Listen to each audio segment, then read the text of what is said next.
C'est une affaire qui est extraordinaire, où les jeunes ont fait preuve d'imagination, de finesse et d'intelligence pour réussir ce qu'ils ont réussi ici.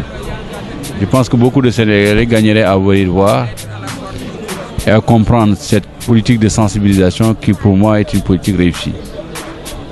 J'ai été particulièrement impressionné par l'exposition qui est faite sur la dynamique de l'inflation chez nous.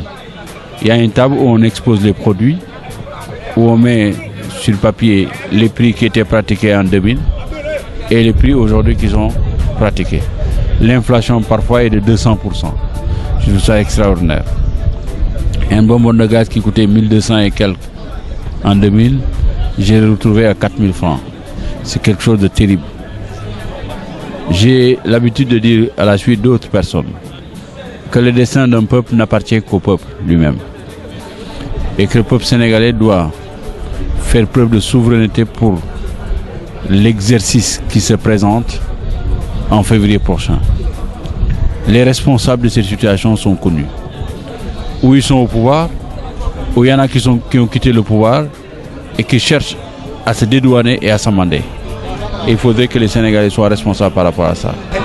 ñi def ko yalla na leen yalla jappale ñun ñëpp ba ñu gën ci situation bi. non parce que ñun ñi nga xamé ni ñun ñi di la wax ñun ñokoy dund tay bari na ño xamé ni tay Sénégal ña ngi taxaw di wax mais xamuñu réalité bi dafa neex tay nga tok di rouler dans des Mercedes xam nga dans des 4x4 dans des Pajero pour dire que nous oui ça va les routes là hein les routes là c'est bien beau baxna pour ñun mais amna yu ko jitu xam nga lu ko jiitu mooy lan mooy ni gayen instant bii nii ñun dañu bëgg a dund lekk naan santé loolu boo ko amul pour ñu aw ñu suñu doom yi jàngatuñu sonn nañu saako bu taxaw dafa fekk dara am ci mais saako bu deful dara du savourer goût route yi mu defar c'est bien beau depuis 60 ba léegi xam nañ ni ku xool dinañ ni moom liggéey na mais entourage am c'est zéro à la base. Nous avons trouvé très très utile de rendre visite à ces jeunes.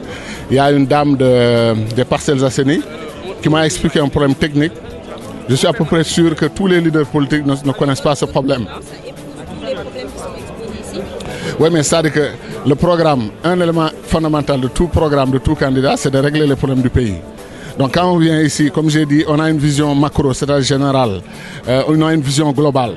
On essaie de chercher le fil conducteur par lequel il faut gérer les problèmes du pays pour les résoudre.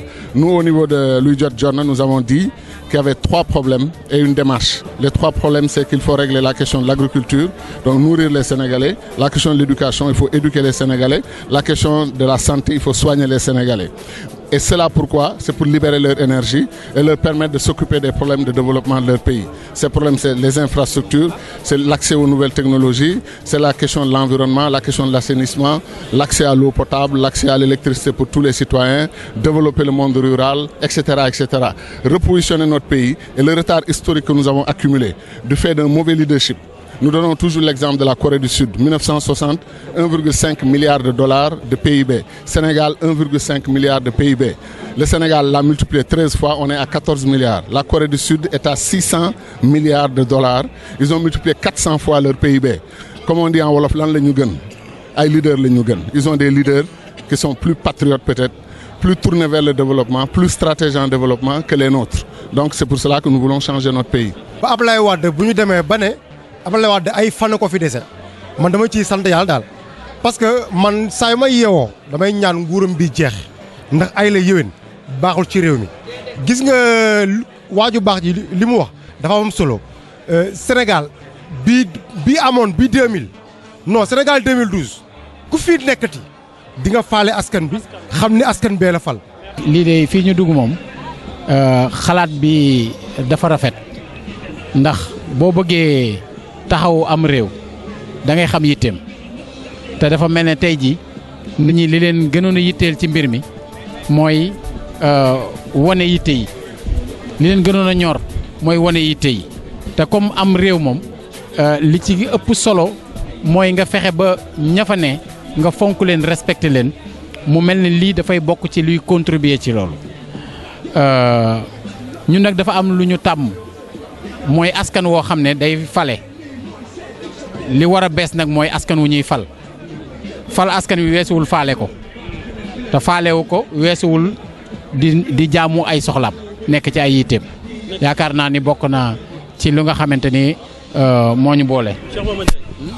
waaw jàpp naa ni jotaay bi dafa di lu am solo parce que xam nga ba ñu moomee suñu bopp ba fi tey dañ daawoon di jël suñu réew bu ñu bokk dénk ko ay nit ba pare jël buum yeew si suñu baat dénk ko di koy woowee borom réew mi te ca dëgg borom réew mi ñun la ki ñuy jiital si ñun ab jaam la goo xamee ni dafa ne day dimbali askan wi kon sangu mbooloo mooy seen jaam et tey jii boo yigee car rapide beeg fépp day wane rek situation Sénégal ni mu toll ci jafe-jafe fan la ñu toll ci doxu juróom fukki at ak ñaar yi ñu weesu ndax dox nañu ndax doxuñu ñun ñëpp mën nañ ko làmb di ko daj te comme ni ko Talla waxee léegi dafa jot nag pas-pas géeg yéene gi ak alal ji surtout ñu wëlbati ko féetale ko fa nga xamee ni boroom fa la bëgg ñu taxawee ko fa te askan wi lu mu soxla mooy ku ko yëg faale ko fonk ko te it jël ay priorité am def ko muy priorité tabax réew mi ndax ku nekk mën see gis boppam. njaboot gi yore le panier ménagère sonn nañu lekkuñu naanuñu fajuwuñu suñu doom yi jànguñu léegi gàddu suñuy seet rek topp ci mbedd mi yuux moo ci des nañu dimbali. Y'en a marre moom lii muy def na jëm ca kanam te bañ a dugg ci politique bu ko kenn politiser